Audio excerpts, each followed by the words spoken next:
वेदा सरफरेच्या मातोश्री पायल सरफरे तिचे वडील हे इथे उपस्थित झाले। सर्वात आधी आपण टाळ्यांच्या गजरात त्यांचं स्वागत करूया।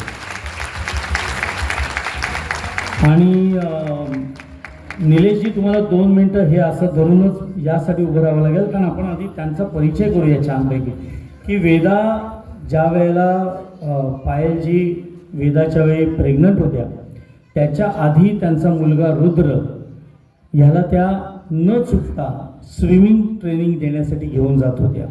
अडीअडचणींचा सामना करत सुद्धा एकही दिवस त्यांनी त्या ट्रेनिंगमधून पळ काढला नाही। सदैव त्याला उत्तम ट्रेनिंग त्या देत होत्या। मधल्या काळात वेदाचा जन्म झाला, त्यानंतर वेदाला घेऊन त्या स्विमिंग पूलवर जाऊ लागल्या। स्विमिंग पूलमध्ये रुद्रचं ट्रेनिंग चालू असायचं, त्यांच्या समवेत वेदासुद्धा ते बघत होती। तिला कळायचं नाही नेमकं काय चाललंय, पण ती सगळं अवलोकन करत होती आणि त्याचं आत्मसात करत होती। म्हणजे आपल्याला महाभारतात ऐकलेली कथा आठवते की अभिमन्यूनी गर्भात चक्रव्यूह शिकलेलं होतं, परंतु हे केवळ आपण ऐकलेलं। पण आज मला असं वाटतं की तुम्ही त्या काळात जे ट्रेनिंग देत होता रुद्रला, ते ही वेदा तुमच्या गर्भात असतानाच तिने ते शिकलेलं आहे। कारण तिने अवघ्या 5व्या महिन्यामध्ये, यांचं सुद्धा धाडस कौतुकाचं आहे हो, 5व्या महिन्यात मुलीला स्विमिंग पूलमध्ये ते सरळ सोपवायला तयार झालेले होते। आणि ट्रेनरनी नकार दिला मात्र तेव्हा की आता करू नका ते, परंतु शेवटी 9व्या महिन्यात त्यांनी परवानगी दिली आणि 9 महिन्यानंतर तिचा सराव सुरू झाला। माझ्या मते अवघ्या 3 महिन्यामध्ये ती स्वतः पोहायला लागली। 3 महिन्यात म्हणजे साधारण 12व्या किंवा 15व्या महिन्यात ती स्वतः पोहायला लागली।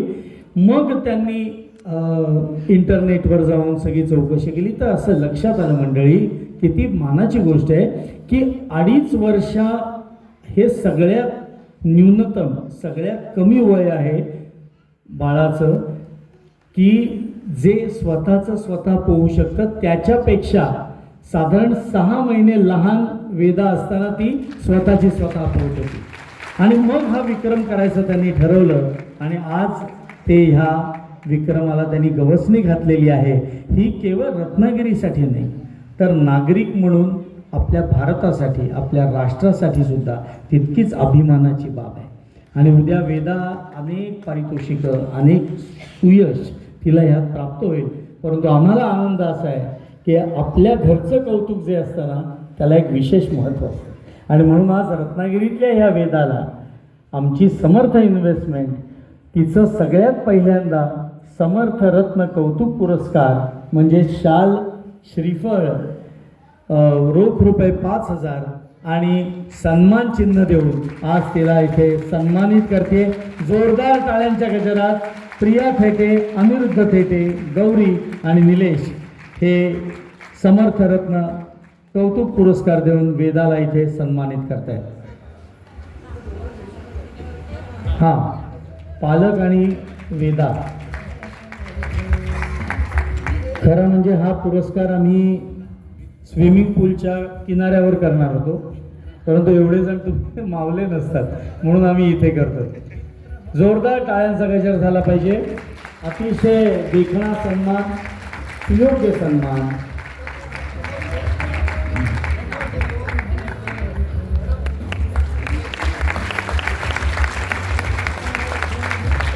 ट्रॉफी नीट धरताही येत नाहीये अशा हातांना आज हा पुरस्कार मिळतो, याच्यावर मोठी काय बाब आहे।